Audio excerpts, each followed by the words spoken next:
نحمده ونسلم علی رسوله الکریم اما بعد. نن درس قرآن کې د 22 سپاره خلاصه بیانېږي. سورۃ الزاریات د دغه سورۃ په شروع کې الله تعالی د حضرت ابراهیم علیه السلام قصه بیان کړې ده. هل اتاک حدیث ضیف ابراهیم المکرمین.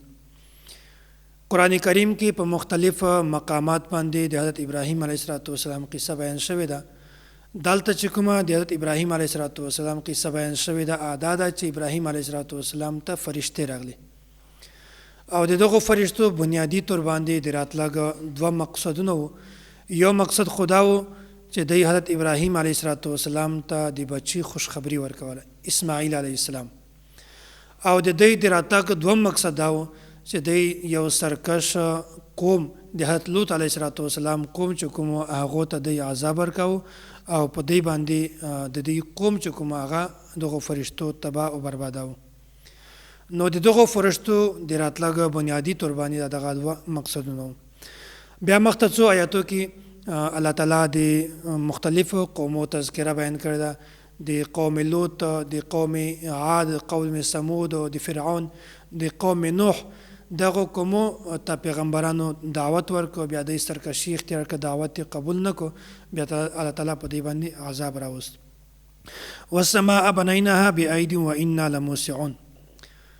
الله تعالی دلته اسمان په خپل طاقت سره پیدا کړی ده او بیا الله تعالی د اسمانونو باران راوروي او دغه باران په ذریعه سره الله تعالی د خلکو پر رزق کې وسعت پیدا کوي.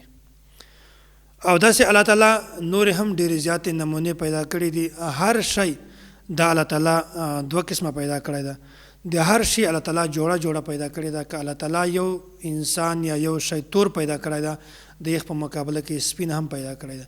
که الله تعالی مسلمان پیدا کړی ده، د مسلمانو په مقابله کې کافران هم پیدا کړي دي. که الله تعالی یو شی خوږ پیدا کړی ده، د هغه په مقابله کې تریخ شی. داسې الله تعالی هر شی جوړه پیدا کړي دي. دا هم د الله تعالی د قدرت نشانیان دي. مختبل صورت ته سورۃ الطور. دلته الله تعالی د مجرمینو چې کوم انجام د هغه بیان کړی ده. وایي په دنیا کې که یو انسان د ګناه کارو کې، غلط کارو کې، او بیا دی په هغه باندې توبه وباسي، هغه ته سوال و زاری وکړي، بیا کیدای شي هغه انسان هغه کس معاف کړي. او داسې که یو انسان په دنیا کې ګناه وکړي، د الله تعالی نه معافي وغواړي، توبه وباسي، الله تعالی هغه معاف کوي هم. خو که چې کله د آخرت معامله راشي، حساب کتاب ځای راشي، بیا په یغه وخت کې د هیچا توبه او د هیچا سوال و زاری، د هیچا ژړا هم الله تعالی نه قبلوي. بلکې په دنیا کې چې کوم انسان کوم اعمال کړي وي، په آخرت کې به انسان ته د هغې بدله خامخا ملاویږي. بیا مخکې دا خبره ده، ام عندهم خزائن ربک ام هم المسیطرون. دا خبره مخته هم ذکر شوې ده. د طایف چې کوم خلک و دغو دا ویل، وای الله تعالی چې یو پیغمبر جوړاو، چاته نبوت ورکاو، بیا د طایف ول مالدارو خلکو ته نبوت ورکړی وای چې الله تعالی غریب کس نبی جوړ کړی چې هغه سره نه جایداد شته او نه د هغه سره مال شته، نه طاقت شته ورسره، نو د طایف امیر خلکو ته نبوت ورکړی وای. نو دلته الله تعالی دا خبره بیانوي، آیا د دوی سره د الله تعالی د رحمت او د خزانه چابې دي چې دی به چاته خوښه وي نبوت به ورکوي، چاته خوښه وي نبوت به نه ورکوي. بلکې نبوت د په سلیکشن سره وي. نبوت دا د الله تعالی انتخاب ده. الله تعالی چې چاته غواړي نبوت ورکوي او چاته غواړي نبوت نه ورکوي. او بیا چې الله تعالی چاته د نبوت والا عہده ورکي، هغه د یغ نه واپس کله هم نه وړي. نو عادي الله تعالی خپل مرزي ده. په دنیا کې د رزق معامله چې کومه ده، په دا کې هم د الله تعالی خپل اختیار ده. که چاته رزق کم ورکوي او که چاته زیات ورکوي. بیا نبوت دا خو یوه ډېره غټ منصب ده او غټ مقام ده. په دا کې خو د الله تعالی نه بغیر بل هیڅ چاته اختیار نشته. که الله تعالی چاته خوښوي نبوت ورکوي او که چاته خوښوي نبوت نه ورکوي. دا مخکې بل صورت ته سورۃ النجم. دغه صورت په شروع کې الله تعالی دا خبره بیانوي، وایي قرآن کریم او احادیث دا حجت دي. نبی علیه السلام د خپل مرضی مطابق خبرې نشي کولی. نبی علیه السلام چې کومه هم خبره بیانوي، دا د الله تعالی د طرفه نه وحی وي.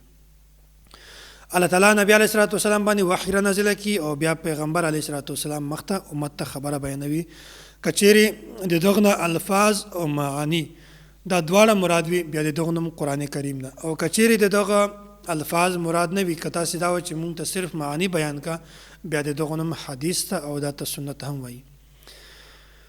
بیا دا خبره ده علمه شدید القوا ذو مرة فاستوى وهو بالافق الاعلى. مشرکینو به دغه اعتراض کوو چې نبی علیه الصلاۃ والسلام ته چې کوم جبرائیل امین راځي دا خو په انساني شکل باندې راځي. بیا نبی علیه الصلاۃ والسلام ته څرنګه دا پته لګیږي چې دغه جبرائیل امین ده. دلته دا خبره بیانېږي وایي نبی علیه الصلاۃ والسلام صرف 2 وارې جبرائیل امین په انساني شکل کې لیدلی ده. یو دا چې نبی علیه الصلاۃ والسلام دا فرمایش کړی و چې ته ماته په انساني شکل کې ځان راښکاره کړه. او دوم نمبر د معراج په موقع باندې نبی علیه الصلاۃ والسلام جبرائیل امین لیدلی و په انساني شکل کې. او دغه نه بغیر جبرائیل امین به چې کله هم نبی علیه الصلاۃ والسلام ته وحی راوړله بیا په انساني شکل باندې نه بلکې نور شکلونه به د اختیارول. بیا الله تعالی د مشرکینو تردید بیان کړی. د مشرکینو خپل بتان چې کوم د هغو نمونه د ایښو او هغه نوم لات عزا او منات. بیا الله تعالی د دوی د دغې خبرې تردید بیانوي وایي دا خو د تاسې پلاران او د تاسې نیکونه چې کوم هغو د دغو نمونه ایښي وو د دغو هېڅ فایده نشته بس هسې نمونه دي بلکې د عبادت لایق ته صرف یو ځایمه او ما نه بغیر بل هېڅوک د عبادت لایق نشته. بیا مشرکینو دا یوه غلطه نظریه وه چې مشرکینو به دا ویل چې فرشتې دا د الله تعالی لورګانې دي. حالانکې دوی به چې کله لور پیدا شوله د مشرکینو بیا به داسې ویل چې خپل مخونه به پټول مخونه به تور و د خلکو مخکې به شرمنده و او د دغو لورانو ژوندو خښولو کې به دوی مشاورت کوي او مشورې به یې کولې. بیا الله تعالی دا خبره بیانوي وایي کوم شی چې تاسې خپل ځان ته نه خوښوئ بیا تاسې هغه الله تعالی ته ولې خوښوئ. افرأیت الذي تولى واعطى قلیلا واکدا. دلته مخکې دا خبره بیانوي وایي یو کس د قرآن کریم آیات واورېدل بیا د ایمان راوړ اسلام یې راوړ بیا د ده ملګری و مشرک هغه به ورته وویل چې ته ولې ایمان راوړې ته د خپل پلار او د نیکه چې کوم دین ده په هغه باندې ځه هغه اختیار کړه. بیا ده ورته وویل زه د الله تعالی نه ډارېږم داسې نه وي چې ما ته سزا راکړي ما ته عذاب راکړي. آخرت سختي ډېره غټه ده. بهر هلته بیا لالچ ورکړو دا یې ورته وویل چې آخرت کې چې کومه سختي وي هغه بدله کې ته ما ته 100 روپۍ راکړه او د تا څومره بوج وي دا به ټول زه واخلم. دلته بیا الله تعالی د خبرې تردید ورکوي وایي تا ته د کوم د غیب علم ده چې ته به د ده چې کوم بوج ده دا به ته اخلي د ده عذاب د ده تکلیف دا به ته ټول په سر باندې اخلي. بلکې الله تعالی دا خبره بیانوي وایي په آخرت کې هر انسان اعمال بدله دا به هر انسان خپل اخلي. دا نشي کېدلی چې یو کس بل کس ته وایي چې تا د ګناهونو بوج به زه په ځان باندې اخلم. نه کوم انسان چې کوم اعمال په دنیا کې کړي وي د هغو اجر به او د هغو سزا به یو انسان ته خپله میلاویږي. مخکې بل صورت ته سورة القمر.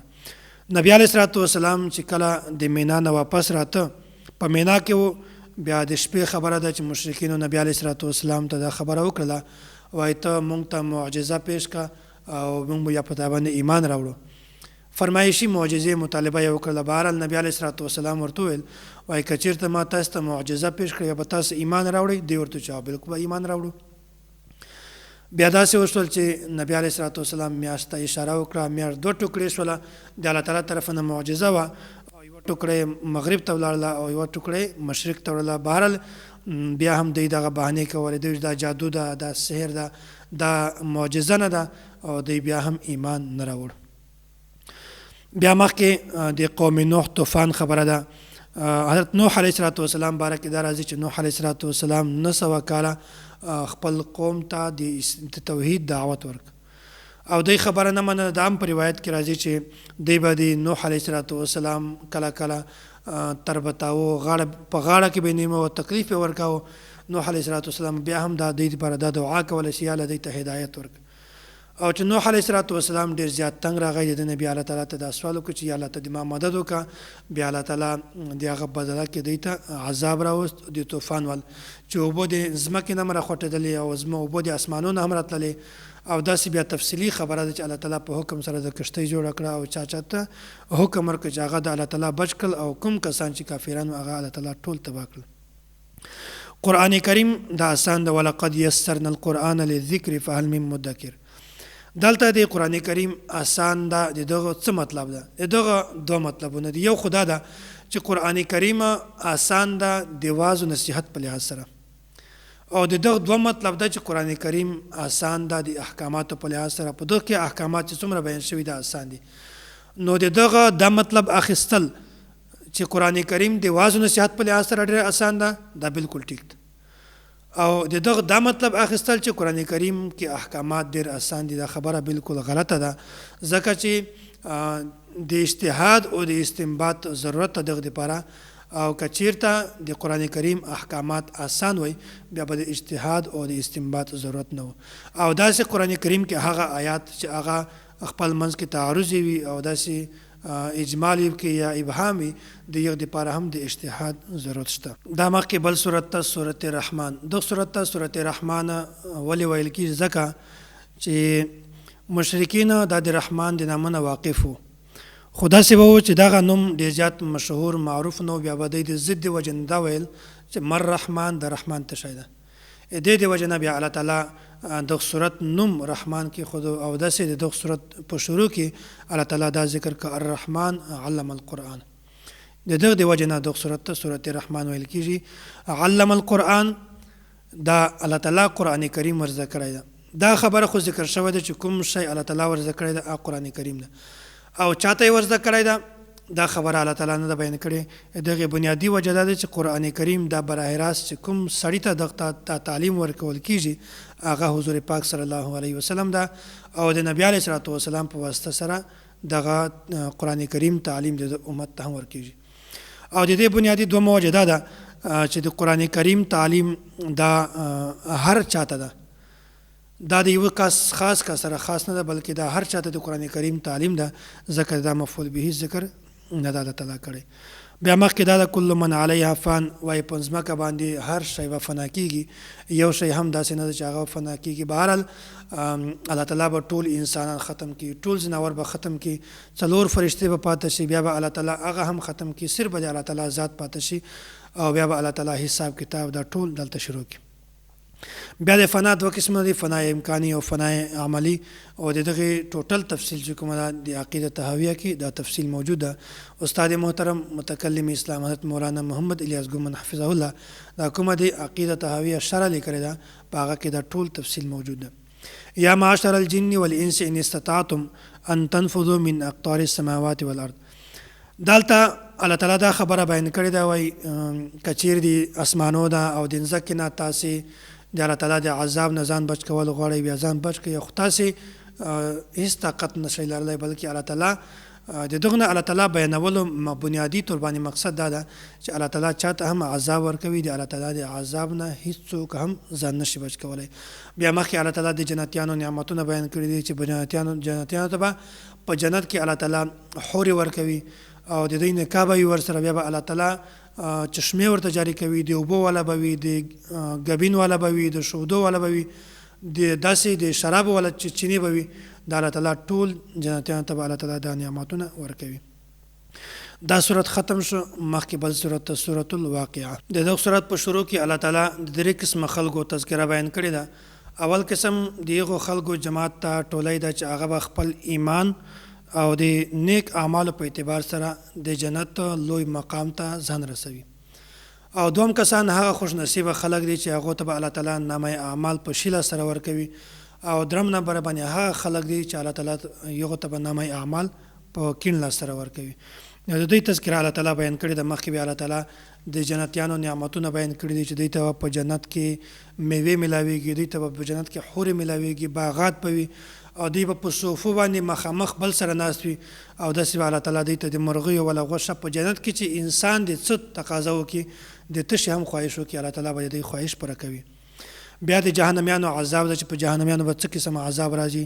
او بیا مخکې الله تعالی ډېر غټ نعمتونه بیان کړي دي څلور افرأيتم ما تمنون انتم تخلقونه ام نحن الخالقون دلته اول الله تعالی د انسان د تخلیق تذکره بیان کړی ده وای کله چې تاسو د خپل شذې په رحم کې نطفه واچوي بیا دا انسان تاسو پیدا کوي او کزه پیدا کوم ظاهري خبره ده الله تعالی پیدا کوي او دومره خبره ده چې کله تاسو په پټي کې دغه سي بیج واچوي بیا دیغنه واشه او غنم یا بل شي دا تاسو راوباسي کزه راوباسمه او یقیني خبره ده الله تعالی راوباسي او درم نمبر باندې وای تاسو د وریزونو وبو دا کومه وبو چې تاسو سکي یا تاسو استعمالوي دا د وریزونو تاسو راوروي کزه راوروم او څلورم نمبر باندې دا چې کوم ور تاسو استعمالوي د غور د پاره د لرګي تاسو جوړوي او که دا لرګي زه پیدا کوم. نو یقیني خبره ده دا د الله تعالی څلور ډېر غټ نعمتونه دي چې په الله تعالی په انسانانو باندې کړي دي. مخکې بل صورت ته سورۃ الحدید وایي ورسپنې ته، نو په دغه صورت کې د ورسپنې ذکر ده، دغه د وجې نه دغه صورت ته سورۃ الحدید وایي.